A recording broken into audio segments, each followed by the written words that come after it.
Okay, so let's talk about the electron configuration for iron.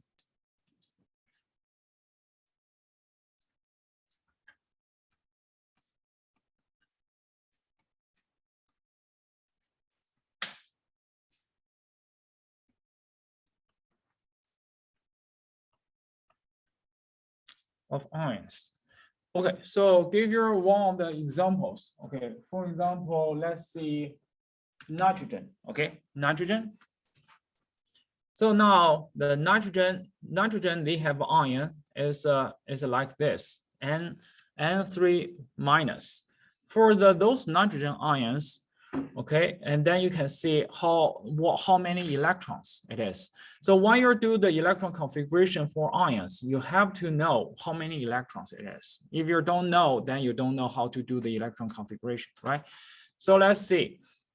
This guy, nitrogen, originally has 7 electrons, right? If you look at the proton number, this guy has 7 electrons. So the proton and the electron originally should be the same. But this guy received 3 more electrons. So you add 3 more, then you know this guy is 10 electrons. So if you have the 10 electrons, then just based on the 10 electron for the electron configuration. Okay, so then that should be 1s2, 2s2, and 2p6. Then you totally 2 plus 2 plus 6, you got 10. Okay, so now that's fit 10 electron configuration. And then later you can see, okay, how about the oxygen ion? Oxygen ion, you see, oxygen ion, the original oxygen has 8 electrons. Then they're gaining 2 more electrons. So they still also, they have 10 electrons. You see, oxygen, this guy also has 10 electrons. So if you're talking about the electron configuration, well, then that should be the same, right? 1s2, 2s2, and 2p6. You see, we talk about, doesn't matter what kind of elements it is, as long as you have the same electron, then the electron configuration should be the same.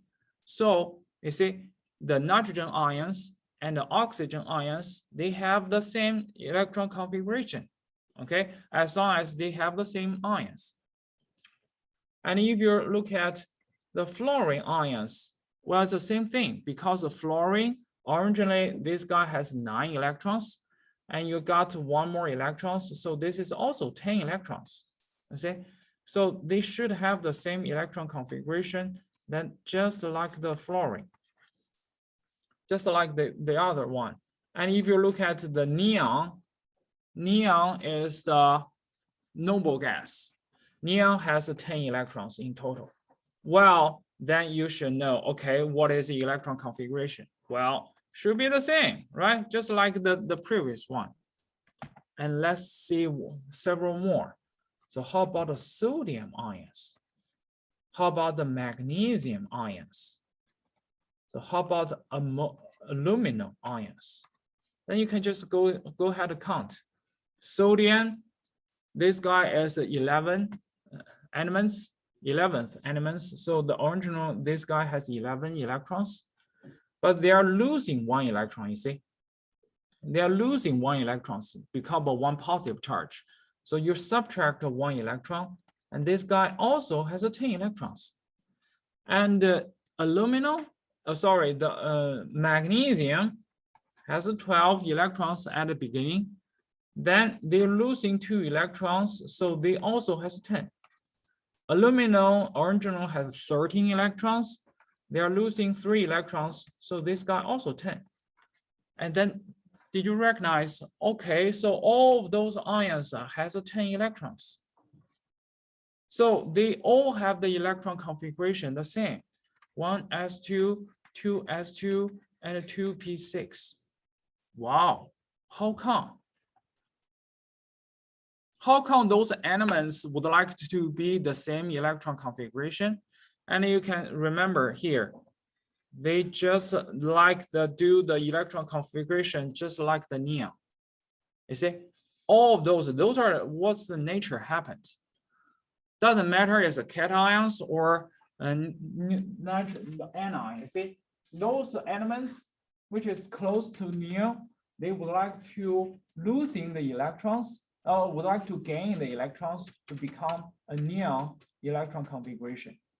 And for those elements also close to neon, they prefer, those metals, they prefer losing electrons to become electron configuration like neon.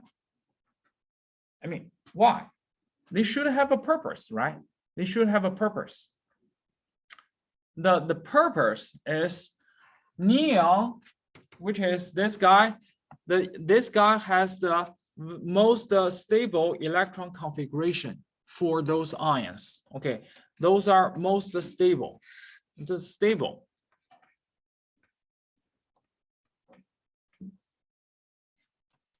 And the nature is those elements, they prefer to be stable. They try to be as stable as possible. Okay, yeah. And this is what happens when they do the chemical reactions. Okay, originally those metals or ions is not stable and they try to be stable. So that is why we have the chemical reactions happen. Okay, and so that is why all the noble gas are all stable. Okay, the reason is stable is because you see all the electrons, all the orbitals, you can see all the orbitals are all completely occupied. You see, all the s orbital should occupy 2 electrons, and the s orbital are all occupied, and the p orbital also be occupied. Okay, so as long as they have the electron configuration has all the orbitals are fully occupied, and this kind of the elements are stable. This kind of the electron configuration are stable. They try to occupy all the orbitals with the electrons. That's it. As long as the electrons are occupied, then this kind is the most stable the electron configuration. So that is why nitrogen would like to receive 3 electrons, because when they gain 3, they become the stable form. Oxygen would like to gain 2, then they become stable. That's it. Okay, this is the nature of the chemical reactions. The elements or atoms, they try to be in the stable electron configuration. Okay, that's it. Very, very interesting. Okay, yeah. So for those ions, and we give it a name, it's called isoelectronics. Isoelectronics, which means they have the same electron configuration.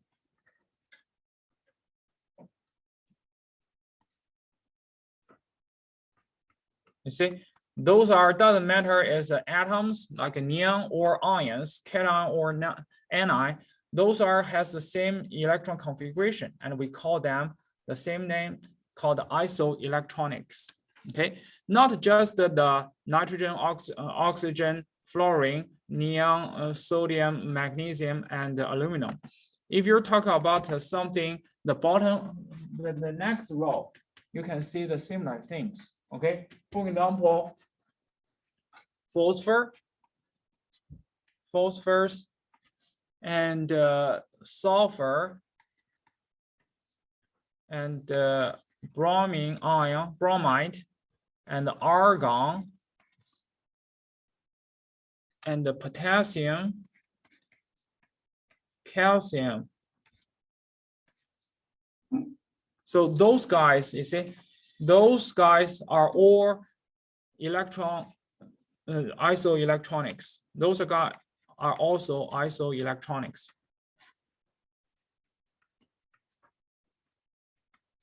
Because they all have 18 electrons. Okay, so you can see phosphor originally has 15. So 15 plus 3 electrons. This is a 16 plus 2 electron. This is a 17 plus 1, and argon has 18 electrons. And this is 19 minus 1. This is 20 minus 2. Okay, so originally they all have 18 electrons. And those 18 electrons configuration is just 1s2, 2s2, 2p6, 3s2, and the 3p6. You see, if you're adding those together, those are 18 electrons. And that is the perfect electron configuration for argon. And this is all the orbitals are fully occupied. Okay, so that is why this one is stable. So this is what happened for those ions. Okay, anion prefer to gain electrons, and the cation prefer losing electrons. Well, you may think about, well, why cations cannot, can the cations gain the electrons to be the fully occupied? For examples, okay, for example, like a sodium, okay? So we talk about sodium. Sodium is a 1s2, 2s2, 2p6, and 3s1. This is the electron configuration for sodium, right? Well, can the sodium also going to gain how many electrons? They're going to gain 7 electrons to become like an argon electron configuration. I think maybe, but you can, okay, you can think about which one is easier. Is the sodium is going to lose 1 electrons, or the sodium going to gain 7 electrons? Which one is easier? Well, obviously losing 1 electrons is much easier than gain 7 electrons. So that is why metal prefer to lose 1 electrons. Okay. Well, you can also see, okay, for those phosphors, okay, for the phosphor electron configuration is 1s2, 2s2, 2p6, and 2p6, and 3s2, and 3p, 3p3. Okay, so this is a phosphor. Will phosphor going to losing 5 electrons like the electron configuration this, or they prefer gain 3 electrons to be the next stable electron configuration like argon? Well, obviously, gaining 3 electrons is easier than losing 5 electrons. Okay, yeah, so that is why they prefer, this is, I mean, energy. They try to be stable, okay? Yeah, if you're spend quite a lot of times or energy, but you gain less, are you going to do this? No, right? Yeah, so you're not going to do this. It's not, I mean, reasonable. So that is why, okay? They just try to be stable and pay less energy, okay? Those elements, you can think about elements, atoms, those are very, very laid back, okay? If you want them, they try to pay less and be stable. That's it. Just want to stay stable, okay? So that is the interesting part. That's the interesting part, okay? That is why we talk about anion. They prefer losing electron, gain electrons. The cation prefer losing electrons because this guy is close to those guys. The gain electrons is much easier for them, okay, for those anions. Cations, they prefer losing electrons because they always has less electrons. Okay, yeah. Okay, so this is talk about isoelectronics. And then next part, we're going to talk about one of the topic. It's called the electron diagram.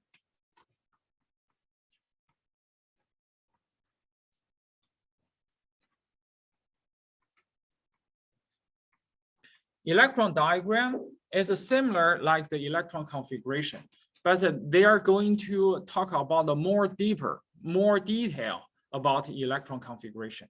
For the electron configuration, for example, let's just talk about, okay, so we talk about easier one. For the oxygen, the electron configuration is 1s2, 2s2, 2s2, 2p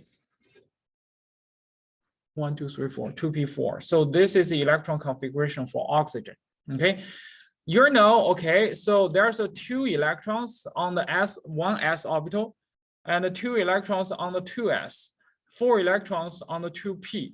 But it really do not talk about, okay, how those 4 electrons exactly occupied the orbitals, because the p orbital has 3 different kind. Okay, how those the 4 electrons occupy in those 3 different p. Okay, they didn't show. So that's why this is what's the job for electron diagram. Electron diagram shows what exactly shows the electrons occupy those orbitals. Okay, so when we draw the diagram, we usually draw the box.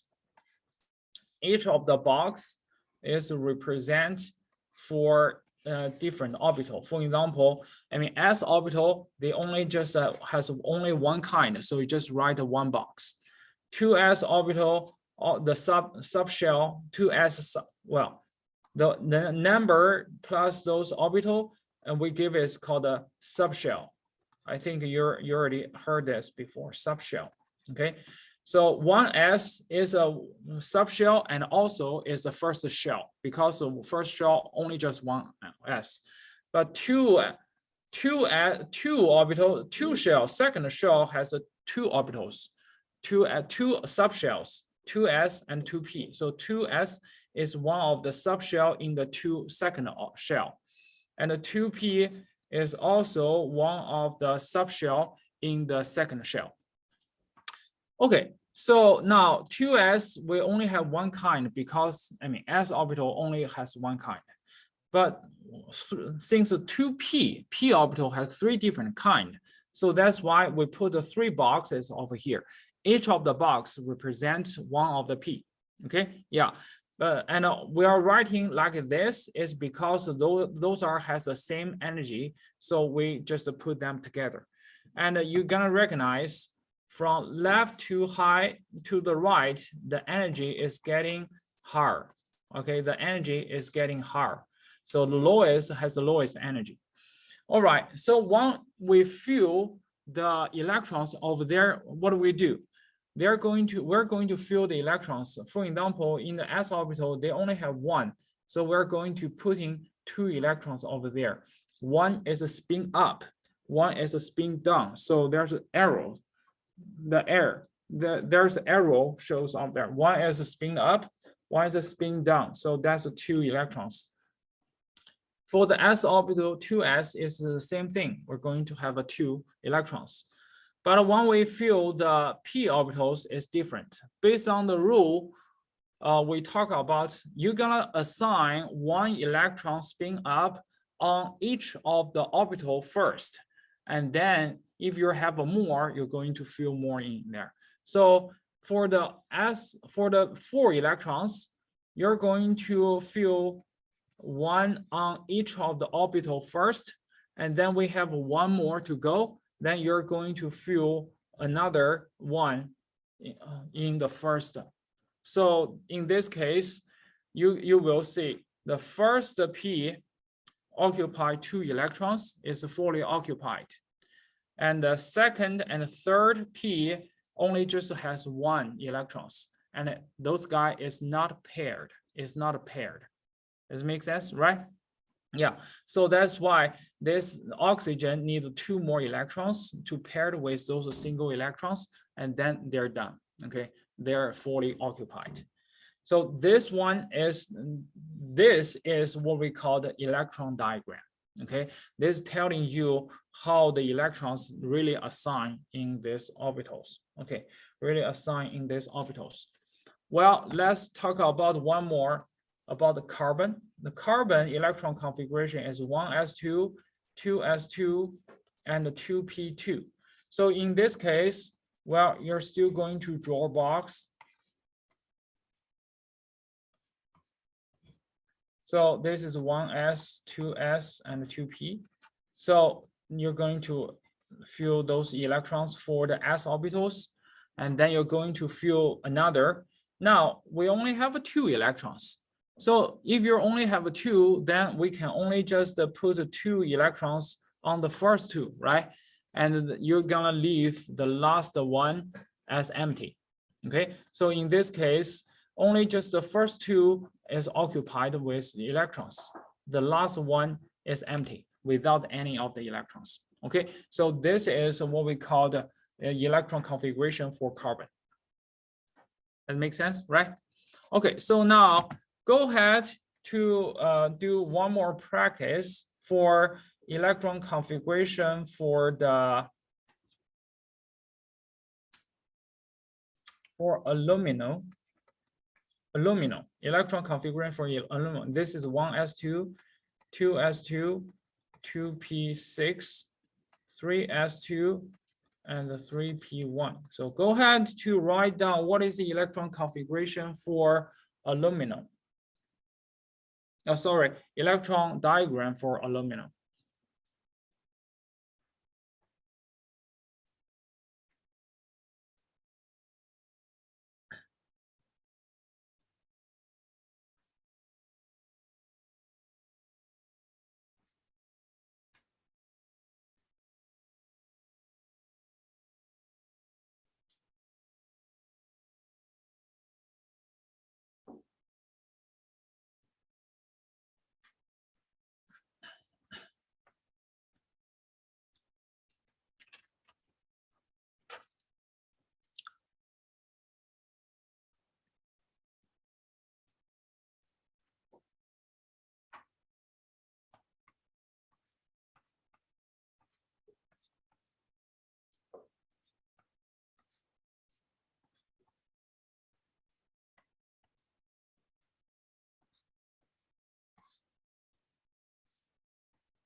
Okay, so once you're assigned the number, it just has 2 over here, 2 over here.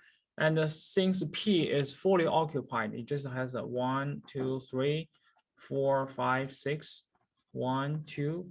And the last one only have 1 electrons, so you just put over here. And that's gonna be electron diagram, okay, for the aluminum. Well, and you will see in some of the textbook, they're not writing boxes.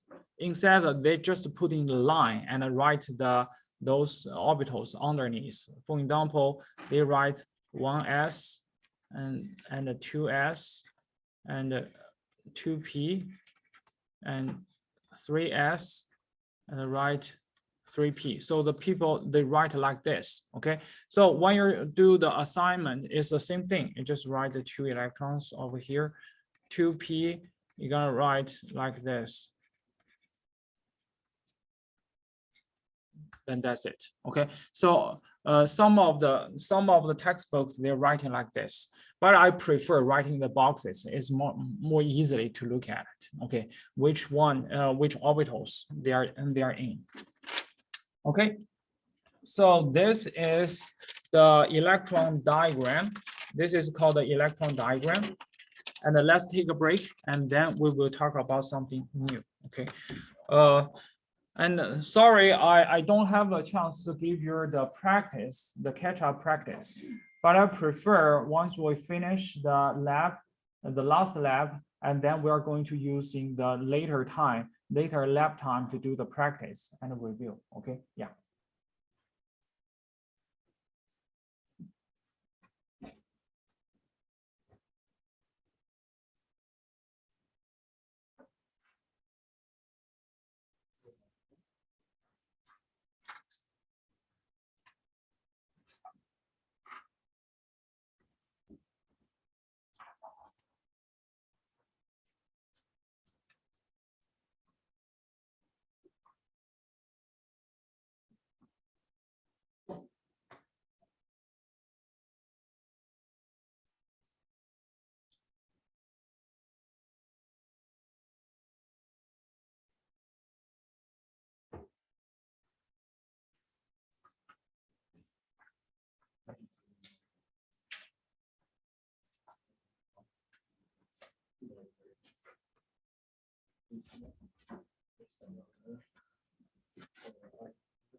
Downstairs, you have a free donut with a bagel. Bagel, right? Is it bagel or donut? Donuts. Donut. Okay. If you're hungry, go downstairs. Okay. Yeah.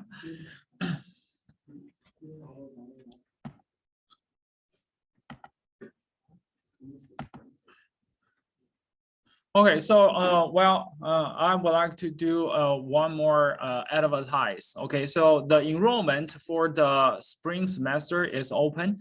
So if you want to enroll for the classes, and then you can do now. Okay, especially if you want to go to the Camp 2, join my class. Okay, yeah. All right, so next part we're going to talk about a very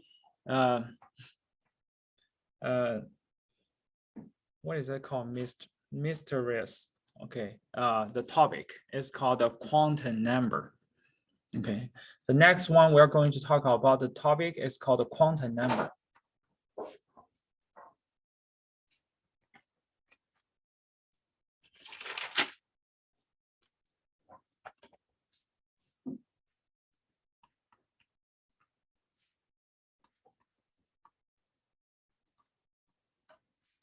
Well, to be honest, at the beginning, when I hear about the quantum number, I'm so scared because I have no idea what is the quantum it is. Okay, quantum, and what is the number it is. But when I really deep look at it, what exactly is a quantum number, I realize, oh, that's pretty easy. Okay, pretty understandable. Okay, so the quantum number, what exactly is a quantum number? So in a nutshell, okay, quantum number is just address for a certain electron. Okay, the quantum number is address for the certain electrons, because the chemist or physicist, I mean, each of the, for example, I mean, not just the hydrogen only have one electron, so you can easily to locate it. But for the rest of the other elements, they have multiple electrons. And then how can we determine one specific electrons? Then that's going to be a problem, right? So you have to give each of the electrons an address so you can locate it, which electron you're talking about, right? And that is why we have a quantum number. And this quantum number, actually, there are four group. There's one group of the quantum number. I mean, there are four numbers over there. And if you have those four numbers get together, and then you generally can locate one of the electrons, okay? Then think about it, just like you have your city, you have a street, and a street number, and a certain person living in that apartment or the house, okay? So this is the 4 different streets, okay? You have a city, street number, and the house, the people who living in this, your name generally. You have a 4 different, the level of the address that can locate one person. So the mailman can send the mail to you. Okay, yeah. So this is the same thing. If you have the 4 group, the one group of those numbers, and then you can locate one of the electrons. That's it. Okay, so let's just talk about one by one. So let's talk about the high level one, which is the city. We talk about the high level one. The first one is called the principal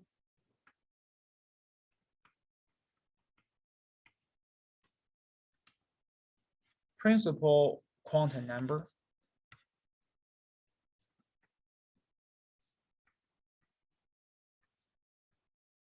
Principal quantum number. And in another word, this is just talking about the energy level.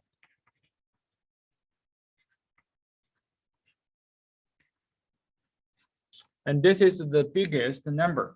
And the energy level, we're using the N to represent. Okay, when you talk about N, is this similar, just like energy level?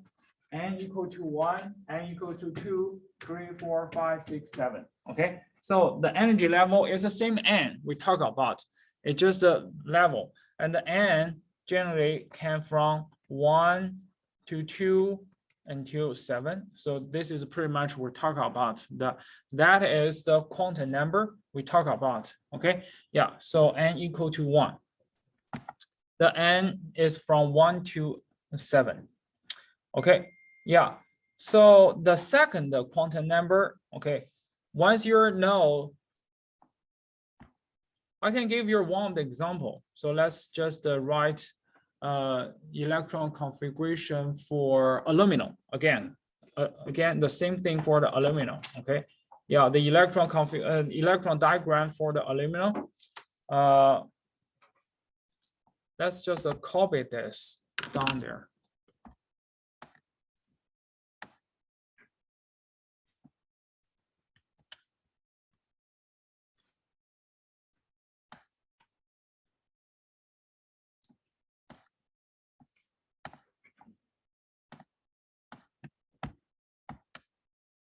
Okay, so let's just using this. This is the electron configuration. Okay, so N is talking about which number of those spectrons. Okay, so N equal to 1, that means we're talking about this one. Okay, if it's N equal to 2, we talk about, okay, so 2, it talk about this shell. We have a 2s and a 2p. So the electrons should be within those. If we N equal to 3, then we're talking about the address over here, the electrons in this range. Are you clear? Okay. Yeah, so this is a principal quantum number. Second one is called the angular momentum quantum number.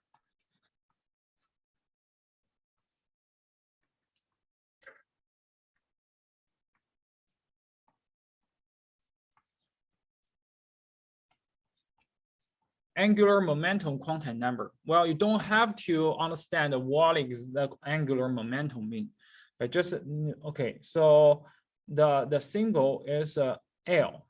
The symbol is L. L has several special meaning.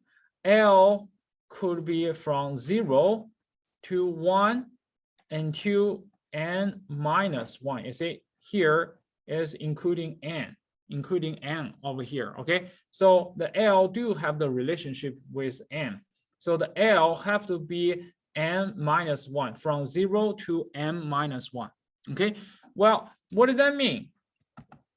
Okay, the meaning for each of this, generally this is talking about the type of the type of orbitals. the different number give you the different type of the orbitals. For example, the L, if it's equal to 0, that means this is a s orbital. Okay, if the L equal to 0, that means this is a s orbital. If it's L equal to 1, then that means this is the p orbital. Yeah. L equal to 2, that's a d orbital. L equal to 3, then this is a f orbital. Then that's it. Okay, we shouldn't have anything more than 3. Okay, so this is talking about the L's number. Okay, L's number. So you can see, okay, if I give your, for example, if the quantum number, the first number is a 2, okay, we know, okay, we need to find the electrons within this. The next one, if I write is a 1, then that means 1 means is a p orbital. So the electrons should be within here, right? It's not on here because in this range, the L equal to 0. So the L equal to 1, which is I should write over here. We shouldn't have the 2 number because L equal to 2 means it's a d orbitals. Obviously, in the 2-second shell, there's no d orbitals over here. So this is impossible. So that is why we write the L must be equal to the smaller than n minus 1. Okay, if the n equal to 2, the L cannot be 2. L could be either 0 or 1, but the L cannot be 2. Does it make sense, right? Okay, so this here is just the meaning of that. Okay, so now we say, okay, L equal to 1, and then we say, okay, now you're talking about the range of those 6 electrons over here. Okay, then if we write 2 and 1, we know, okay, we located the electrons over here. Then what are we gonna do? Well, we still have 6 electrons, and we're gonna see which chamber it is, or which p we talk about. Is it talk about the first p, second p, or third p? Okay, so this is what we're going to talk about in the next level, right? Yeah, just like if you have a street, you're living, both of you living on the same street, but you have the number of the street, and they can help you to separate which house you are living, right? Yeah, so the same thing, then this gonna be is the next quantum number. The next quantum number is called the magnetic quantum number.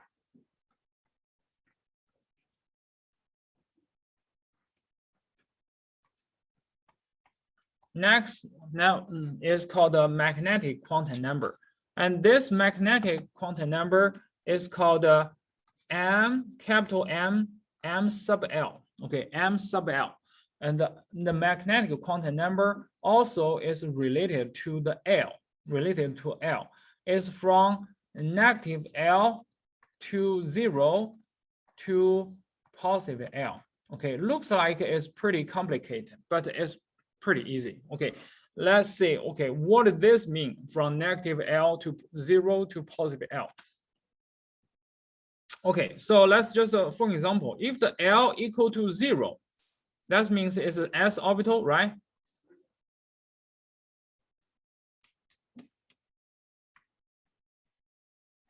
Then the M sub L should be from negative 0 to positive 0. And what does that mean? Well, actually, it's just a 0, right? Doesn't matter, it's positive 0, negative 0, or 0, that's the same thing. So M sub L can only have one choice, which is 0. Okay, so what does that mean? This is 0 as actually is just giving the number of this chamber. So those s orbital, this, since they only have one chamber here, we just give it this chamber the code. This chamber is just called 0. Okay, yeah. So if the L equal to 1, then what do you mean? This is a p orbitals. So the M sub L shoot from -1 to 0 to +1. So now here we have 3 numbers, right? And you can think a P has 3 chambers. We have 3 different kind of P. So that is why we're going to assign the whole, the 3 different chamber to -1, 0, and +1. So each of the number represent one kind of a P. That makes sense, right? Okay, so if L equal to 2, then that's going to be D orbitals. And then M sub L for the 2, that's going to be -2, -1, 0, +1, +2. In this case, we have 5 of numbers. Why 5? Why 5? Because D has 5 different kind, right? D orbitals, the D orbitals has 5 different kind. So each of those chambers will belong to, will have the one code. -2, -1, 0, +1, and +2, right? And if the L equal to 3, that's F orbitals, then M sub L, that's equal to -3, -2, -1, 0, +1, +2, and a +3. Okay, so that's 7. Okay, and then you can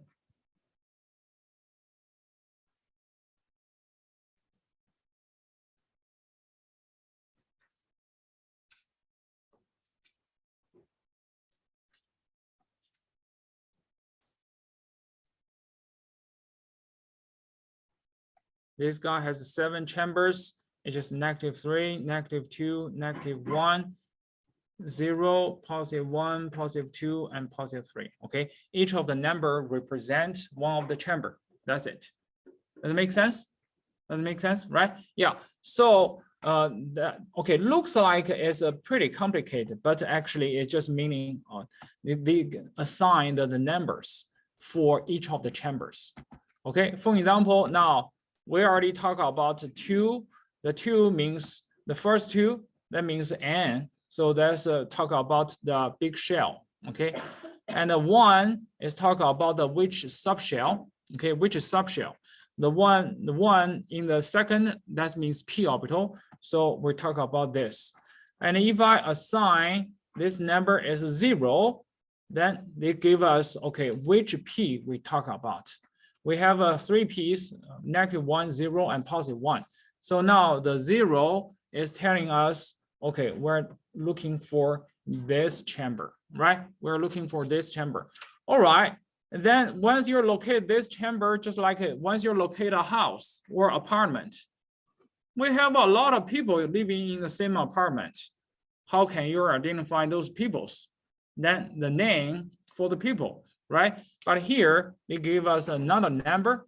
Since in each of the chamber or each of the orbital, we can assign only 2 electrons, right? One is spin up, one is spin down. So you just need a 2 number to make sure just need 2 numbers to identify this. That is why in the last quantum number, we give its name is called the spin quantum number. Spin quantum number, and the spin quantum number is only just 2 numbers. We give it the symbol is M sub S. Okay, capital M, M sub S. The spin quantum number, actually the spin quantum number only just 2. One is called a +1/2. The other one is -1/2. Okay, so positive and a negative means one is a spin up, one is a spin down. So only just 2 numbers. Okay, don't ask me why we have those the half instead of a whole number. I don't know. Okay, yeah. So they have the Schrodinger making one of the equations. Okay, the equation is called the wave functions. The wave function, they're going to using these 2 numbers and put in the wave function. Then you can do the calculations. But actually, we really don't have to understand this part. I even don't have to understand that part because I'm not good at the math part. So that's it. Okay, so the positive 1/2, that means spin up. The negative 1/2 means spin down. So if the last number, if I write is a negative 1/2 here, then I know, okay, so I'm going to just locate the electrons over here. Okay, so these electrons, they have an address as a 2, 1, 0, negative 1/2. Okay, so that is the address for this electrons. Does it make sense? Right? Yeah. All right, so now it's your turn.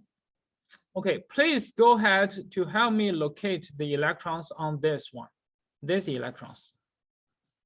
Please write the address for these electrons, the spin up, the 3s electrons, which is spin up. And then remember, we have a 4 quantum number. You're gonna put it into as a group.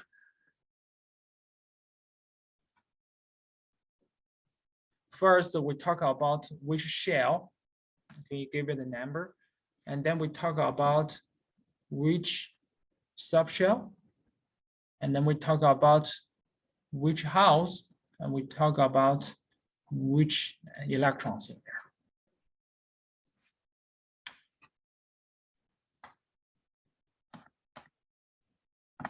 Okay, we're talking about we try to figure out the electrons over here in the 3s and spin up. Level by level.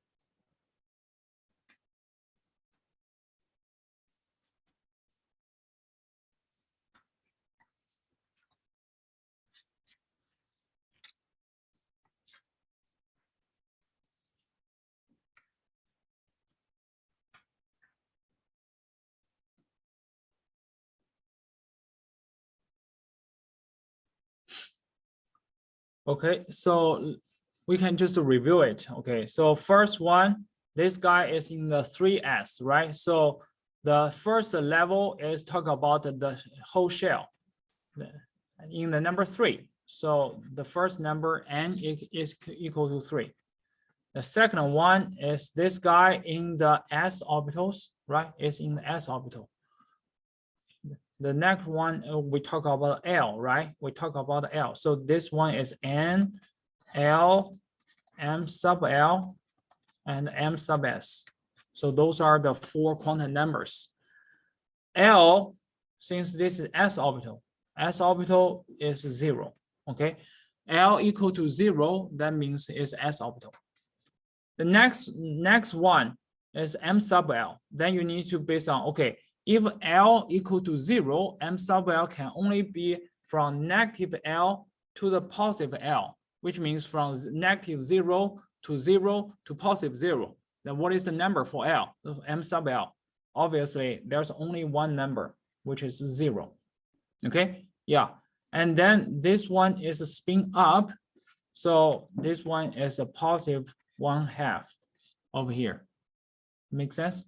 Okay. So that is for the s orbital in the middle, those are all 0, okay, because they can only have one choices. All right, so let's do one more. How about this? Okay, how about this electrons? In the 2p is going down.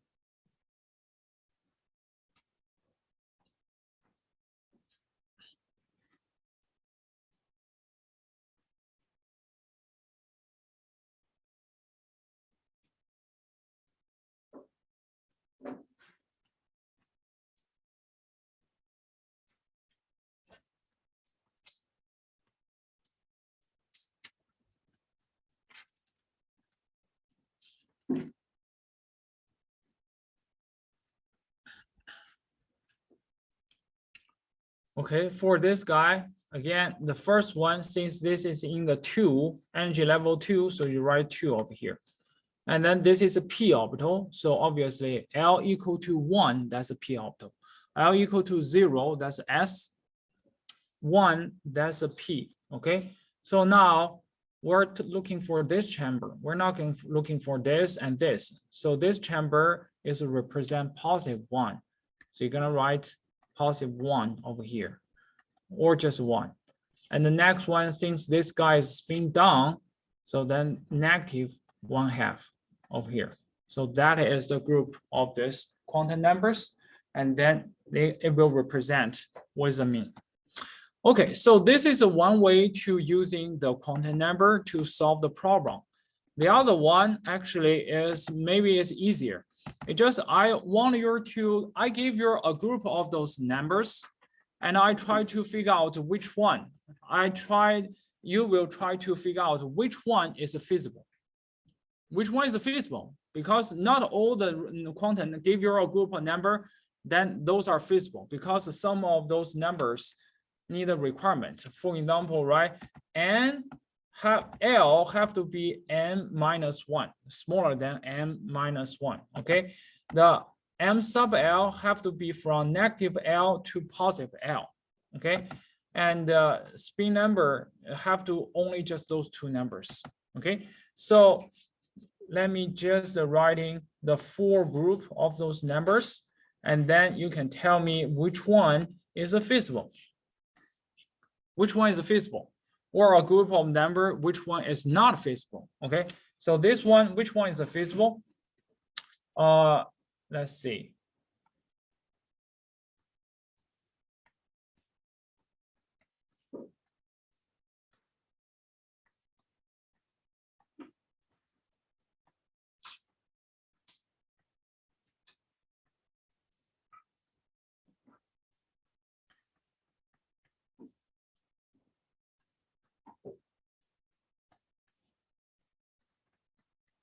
Okay, so which group number is not feasible in this case? Which means it's not work. Okay, you cannot find any of the electrons based on the address. The address is when you deliver the mail, and sometimes it says the address is not, what is that? Cannot be found. Okay, so this is the same thing. Which address cannot be found? Or which group of the quantum number is not working?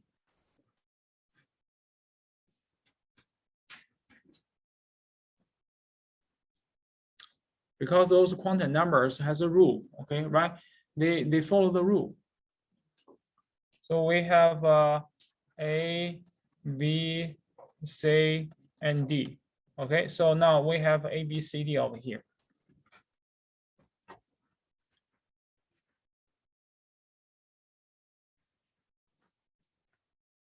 Okay, yeah, C. Okay, C is feasible. It's not feasible. Well, first of all, this number is not working, and this number also not working. Okay, yeah. If it's the first one is 1, then they have to be from 0 to just only 0, because n equal to 1, L have to be from 0 to n minus 1.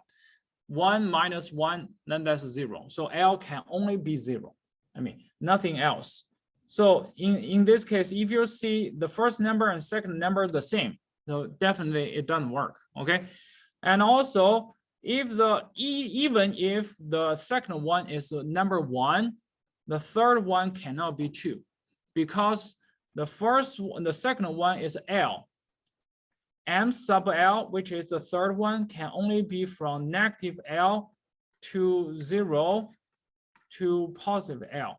So if L is 1, then the M sub L can only be from negative 1 to positive 1.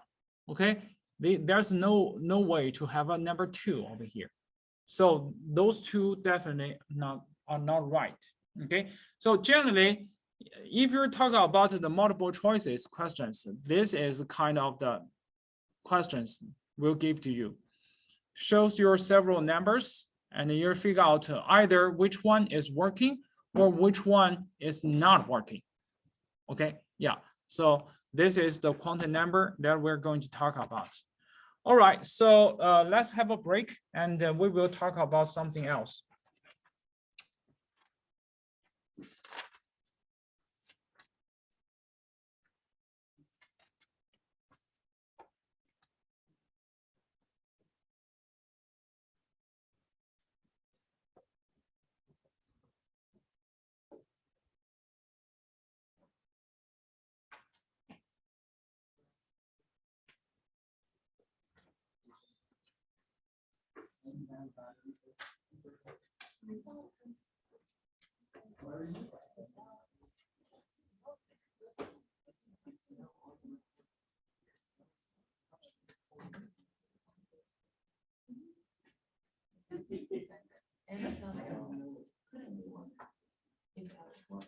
Yeah, so.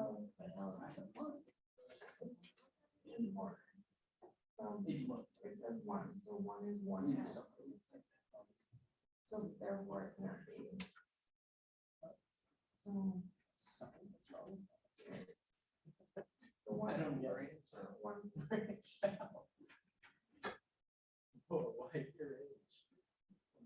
Yeah. That's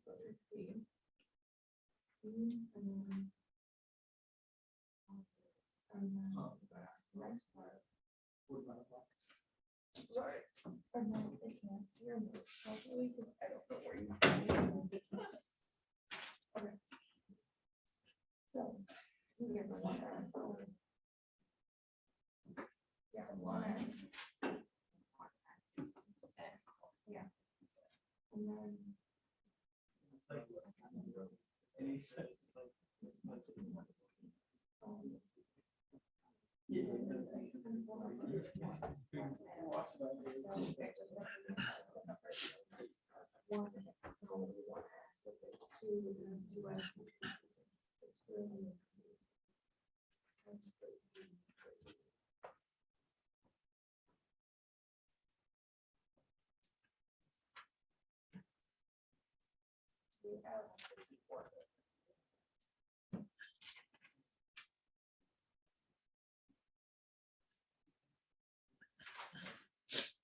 Okay, so let's come back.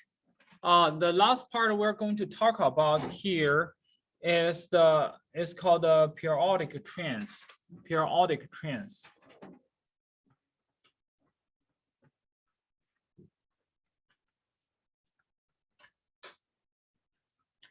The periodic trends. Actually, there's a lot of the periodic trends, but we're only just talking about the several those periodic trends. Well, the periodic trends also, these trends also, the reason we're learning electron configuration is because we can, based on the electron configuration, to understand the trends, why we have those trends, okay? The first trends we're going to talk about is the size of atom. Size of the atom, okay? So size of the atom. Well, first of all, I would like to understand the atom, the size of atom is not determined by the nucleus. Nucleus is really, really small. So generally the space of the nucleus can be ignored. And the real size of the atom is based on the electron cloud, okay? The electron cloud is how we determine the size of the atom, okay? This is how we determine the size of the atom, okay? Yeah, so generally it's talk about the size of the electron cloud.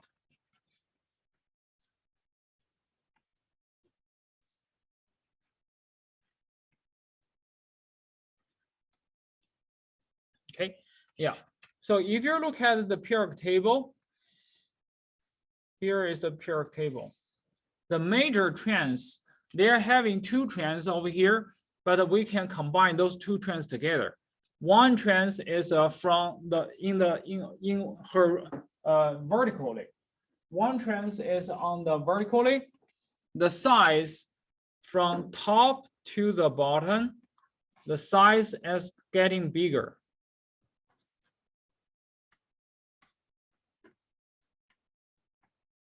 And top part is smaller. Okay, so you can see the top part has a really, really small size. And then as the size is getting bigger and getting bigger and getting bigger. Okay, so this is the trends for the size if you talk about the horizontally. Okay, well, not horizontal, vertically. Okay, well, the reason they have that is because you increase the shell for each of the atoms. Okay, the shells of the atom are increased on the horizontal way. Okay, so you think about it, you're wearing the coats. The more coats you wear, the bigger size you will be. Okay, yeah. So the same thing, just like the atoms, when they having more shells, they are going to getting bigger and bigger. Okay, they're going to getting bigger and bigger. Another trend is horizontally.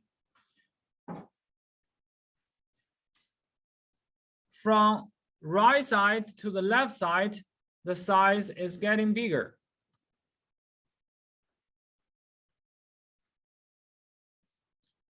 And the right side is smaller. Okay, so this one, if you're talking about horizontally,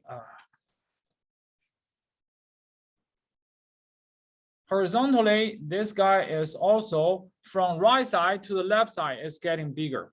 Okay, the reason is just because the electronic force. Okay, yeah, I don't want to talk about this too detailed. If you're interested, come to me, I will explain that to you. Okay, yeah, the size from right side to the left side is getting bigger. Okay, that's really just the competition between the electronic force and the electrons, the number of the electrons. Okay, yeah, so the left side, the right side, those guys, they have a stronger attraction, electronic attraction, kind of like they attract the electrons towards inside. So the size is getting smaller. But on the left side, those guys, the electron attraction is weaker than the one on the right side. So it's relatively, the electron cloud is getting bigger. You can think about it, right? If you're more electron attraction, so they're pulling the electrons more close to the nucleus, so the size is getting smaller. So generally, this is what happened. So if you want to understand the whole trends, the main trends is it one is going down, getting larger. One is going to the left side, is getting larger. So you can merge those two together from top right to the bottom left. From top right to the bottom left, you can see this size, the bottom left parts is largest. This guy is the largest. And on the top right is the smallest. It makes sense, right? That is the trends for the size of atom. Okay, remember here we talk about the atom. We're not talking about ion. We talk about size of atom. On the right side, top right is smallest, but the bottom left is the largest. Okay, yeah, largest. So you can talk about one of the practice on our study guide, and you can look at it.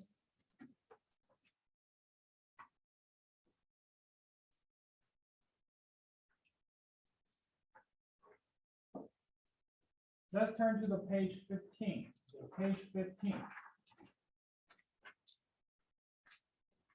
Page 15, question number 5. Okay, page 15, question number 5. Here talk about, based on their position in the periodic table, predict which has the smallest atomic radius, which means the size of the atom, okay? Atomic radius. We have 5 elements. One is a magnesium and the strontium and silicon, chlorine, and iodine. Okay, so which one has the smallest atomic radius? And just need to see on top right, this area is the smallest, this area is the largest. Okay, so the chlorine is going to be largest, or the smallest. And if you're talking about strontium, it's going to be the largest. Okay, in this case, that makes sense, right? Yeah. And if you look at the next one, okay, 6, based on their positions in the periodic table, predict which has the largest atomic radius. Which one has the largest atomic radius? We have a lithium, rubidium, nitrogen, fluorine, and iodine over here. So again, rubidium gonna be the largest, and which one is gonna be smallest? Fluorine will be the smallest. Pretty straightforward, right? Yeah, pretty straightforward. Okay, so this is talking about the size of the atoms. But if you're talking about the size of the ions, is a little bit different. Okay, size of the ion is a little bit different. For example, okay, sodium. If you're talking about sodium versus sodium ion, which one is smaller? Which one is bigger? Okay, sodium, compare those two, the easiest way is sodium, how many shells this sodium has? If you look at the electron configuration, 1s2, 2s2, 2p6, 3s1. So that is sodium, right? Sodium ion, they're losing the last shell. They losing complete last shell. That's 1s2, 2s2, and a 2p6. This is a sodium ion. So if you look at this, sodium has 3 shells. Sodium ion has only 2 shells. You're losing 1 complete shell. How big size? Which one has a bigger size? Obviously, sodium will have a bigger size than the sodium ion. Okay, sodium will have a bigger size than the sodium ion. Okay, so this is size. Definitely, sodium ion is bigger than the sodium is bigger than the sodium ion.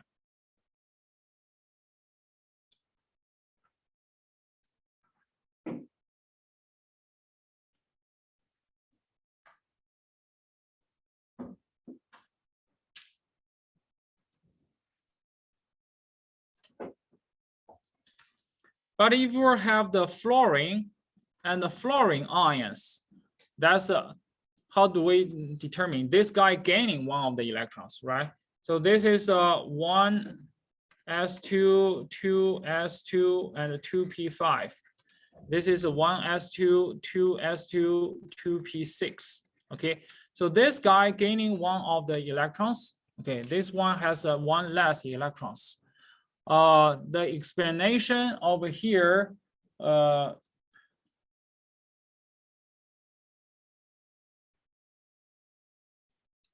the answer actually is this guy, the anion always is bigger than the atoms, their original atoms. Anion is always bigger than the original atoms. Okay, so answer is this. Let me think about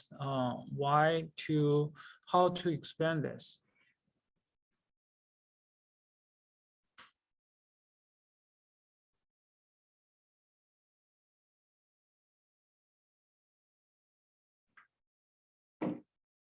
Yeah, I need to go back to dig more about the explanation. But the result, the answer is the anion always bigger than the atoms. The cation always smaller than the atoms. Okay, anion is bigger than the atom, and the cation is smaller than the atom. This is talking about compare the size between atom and ion. Okay, this is compare the size between atom and ion. Okay, and the next comparison is the isoelectronics. Right, still remember what is the isoelectronics? We just talked about at the beginning of the class. If you have the same electron configuration for those ions or atoms, and we call those are isoelectronics, right? We give us, for example, N3 minus, oxygen 2 minus, F minus, neon, Next one is sodium ion, magnesium ion, and the aluminum ion. So those are isoelectronics. Okay. Well, the good thing is this guy has the same electron configuration. So they all have 10 electrons in total. They all have the electron configuration is 1s2, 2s2, and a 2p6. Okay. Well, but they have a different number of the protons. They have a different number of protons. This guy has 7. This guy has 8. We talk about protons. And this is 9, 10, 11, 12, and 13.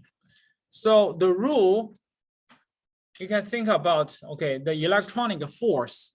If you have more ions, the electronic force is getting stronger, okay? The electronic force is getting stronger. So in this case, if they have the same electrons, but they have a different number, so the rule is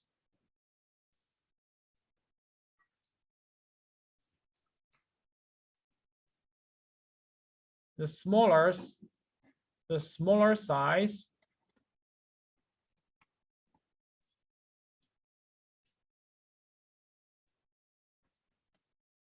the particle has, sorry, we go opposite way. The more protons that the particle has,